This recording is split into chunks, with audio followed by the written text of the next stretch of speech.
Cyber నేరాలు రోజురోజుకు పెరిగిపోతున్నాయి. తాజాగా జగిత్యాల జిల్లా ధర్మపురిలో ఓ పురోహితుడిని సైబర్ నేరగాళ్లు బురిడి కొట్టించారు. కొరడి చంద్రశేఖర్ శర్మ అనే వేద పండితుడు యూనియన్ బ్యాంకు వ్యోమో యాప్ని వినియోగిస్తున్నారు. గత గురువారం ఆయన ఫోన్పే, గూగుల్ పే పనిచేయలేదు. దీంతో ఆయన వ్యోమో యాప్ ద్వారా చేద్దామని అనుకున్నారు. కానీ అక్కడ కూడా ట్రాన్సాక్షన్ జరగలేదు. ఈలోపే బ్యాంకు వాళ్ళమంటూ కొంతమంది సైబర్ నేరగాళ్లు వరుసగా ఆయనకు కాల్ చేయడం మొదలుపెట్టారు. తన కాల్ లిస్టులో లేని నెంబర్ కావడంతో చంద్రశేఖర్ శర్మ ఆ కాల్ను అవాయిడ్ చేశారు. కానీ చివరకు ఓసారి ఎత్తడంతో సైబర్ కేటగాళ్లు మీరు ఉపయోగించే వ్యోమో యాప్ పనిచేయడం లేదని, బ్యాంకు నుంచి మరో కొత్త యాప్ లింక్ పంపిస్తున్నామని చెప్పారు. ఆ లింక్ ఓపెన్ చేయాలన్నారు. పాపం ఇదే నిజం అనుకుని చంద్రశేఖర్ శర్మ సైబర్ నేరగాళ్లు చెప్పిన దాన్ని క్రాస్ చెక్ చేసుకోకుండా లింక్ ఓపెన్ చేసి వారు చెప్పినట్టుగా ఆధార్ కార్డు, డెబిట్ కార్డ్ అన్ని డీటెయిల్స్ చెప్పేశాడు. అంతే, ఏకంగా ఆయన ఖాతాలోంచి 3,03,000 రూపాయలను ఒక్కసారిగా ఖాళీ చేశారు.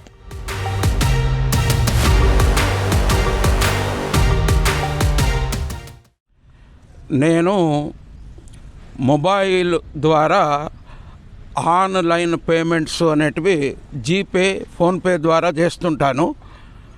కాకుండా వ్యోమ్ యాప్ అనేది బ్యాంకు బ్యాలెన్స్, క్రెడిట్, డెబిట్ చూసుకోవటానికని చాలా సంవత్సరాలే వాడుతున్నాను.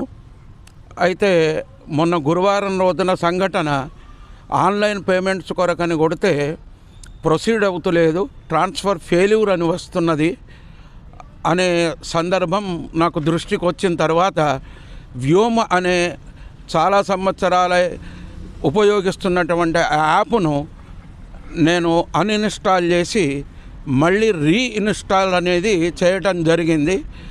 వ్యోమ యాప్ ద్వారా నేను తర్వాత ప్రాసెస్ చేస్తుంటే మీరు ఇన్కరెక్ట్గా ఉన్నారు అంటే అటెంప్ట్ అవుతున్నది, అందుకొరకు మీకు 24 hours తర్వాత మీకు రీయాక్టివేషన్ అన్నట్టుగా failure, transfer not a secure అని వస్తే హోమ్ లాక్ కూడా, స్క్రీన్ లాక్ కూడా చేసుకున్నాను. తర్వాత నిన్న శుక్రవారం రోజున సడన్గా నాకు యూనియన్ బ్యాంక్ ఆఫ్ ఇండియా అనే ఒక పేరుతో ఫోన్ వచ్చింది. మొదలు రిజెక్ట్ చేశాను, 2 మిస్డ్ కాళ్ళు పోయినాయి. 3వ కాలు మళ్ళీ నాకు రావటంతో యూనియన్ బ్యాంక్ ఆఫ్ ఇండియా కదా, వినటానికి ఏమవుతుంది కదా అని చెవు దగ్గర పెట్టుకొని హలో అంటే, నేను బ్యాంకు నుంచి ప్రాసెస్ మీరు మొబైల్ ఆన్లైన్ బ్యాంకింగ్ రిజిస్ట్రేషన్ కొరకు ఇది చేశారు కదా, ఆ ప్రాసెస్ యాక్టివేషన్ కొరకు మేము మాట్లాడుతున్నామని చెప్పి ఆ ప్రాసెస్ ద్వారా నన్ను వాళ్ళ యొక్క వాట్సాప్లోకి తీసుకెళ్ళి ఒక PDF ఫైల్ ద్వారా name, Aadhaar card, debit cards యొక్క నెంబర్స్ మొదలు అడగలేదు. ఇలా ఆయన అడుగుతుండగా నేను కూడా అడిగాను. చోరీ, లబాడిగిరి, చీటర్స్, చాలామంది ఫ్రాడ్ చేసేవాళ్ళు ఉన్నారు కదా, మీరెవరు అని అంటే అలా అవుతున్నదనే అఫీషియల్గా మేము ఇటువంటి యాక్టివేషన్స్ అన్నీ మేము రెస్పాన్స్గా చేస్తున్నామని వాళ్ళు చెప్పడం జరిగింది. వారు చెప్పిన పద్ధతిలో డెబిట్ కార్డ్స్, ఆధార్ కార్డు యొక్క నెంబర్ ఇవ్వడం జరిగింది. రీయాక్టివేషన్ ఆఫ్టర్ 6 hours తర్వాత జరుగుతుందని చెప్పారు. కానీ తర్వాత సుమారు నిన్న శుక్రవారం రోజున 2 గంటల వరకు నాకు డెబిటెడ్ 3 లక్షలు మొదట 2 గంటల 3 నిమిషాలకు ఈ విధంగా జరిగింది. 2 గంటల 8 నిమిషాలకు మిగతా 3,700 రూపాయలు కూడా వాళ్ళు ఫ్రాడ్ చేయటం జరిగింది. మొత్తం 3,03,700 రూపాయలు బ్యాంకు ద్వారా వాళ్ళు యూనియన్ బ్యాంక్ ఆఫ్ ఇండియా అనే వాట్సప్ గల నెంబరుతో వ్యోమ యాప్ ద్వారానే నాకు మోసం జరిగింది. వాళ్ళకు తర్వాత మేము కంప్లైంట్ ఇవ్వటం జరిగింది. ఇలాంటి ఫ్రాడ్స్ పైన అప్రమత్తంగా ఉండాలని పోలీసులు సూచిస్తున్నారు. చంద్రశేఖర్ శర్మ ఫిర్యాదుతో పోలీసులు కేసు నమోదు చేశారు. జగిత్యాల జిల్లా ధర్మపురి పట్టణంలో నిన్నటి రోజున మన పట్టణానికి చెందిన పురోహితుడు, అతనికి యూనియన్ బ్యాంక్లో అకౌంట్ ఉంది. యూనియన్ బ్యాంక్లో అకౌంట్ ఉన్న వాళ్ళు యోమో యాప్ ఫోన్లో, మొబైల్లో వాడడం జరుగుతుంది.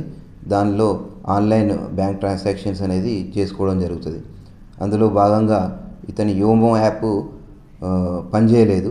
పనిచేయకపోయే వరకు వ్యోమో 2.0 అనేది ఒక ప్లేస్టోర్లో యాప్ న్యూ వర్షన్ ఇది డౌన్లోడ్ చేసుకోవడం జరిగింది.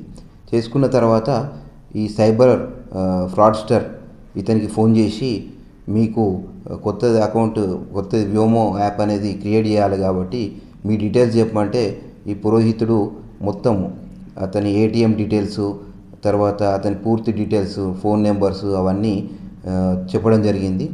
దాంతోపాటు ఏపీకే ఫైల్ పంపిస్తే అది కూడా ఓపెన్ చేయడం జరిగింది. దాంతో వెంటనే ఒక వితిన్ 1 అవర్లో అతని అకౌంట్లో ఉన్న డబ్బులు 3,03,700 రూపాయలు అకౌంట్లోకి వెళ్ళిపోయినాయి. కాబట్టి ప్రజలందరూ గమనించాల్సింది ఏంటంటే ఇటువంటి ఫ్రాడ్స్ జరుగుతున్నాయి కాబట్టి మీకు ఎలాంటి ఇబ్బంది ఉన్నా కూడా బ్యాంకుకు వెళ్ళి బ్యాంక్ మేనేజర్ కలిస్తే వాళ్ళు సహకరిస్తారు మీకు. తర్వాత బ్యాంకు వాళ్ళను ఎట్టి పరిస్థితుల్లో బ్యాంకు వాళ్ళు ఫోన్ చేయరు కాబట్టి అది కూడా గమనించి ఇటువంటి సైబర్ ఫ్రాడ్స్ జరగకుండా చూసుకోండి. దీని మీద కేసు నమోదు చేసి దర్యాప్తు చేయడం జరుగుతుంది.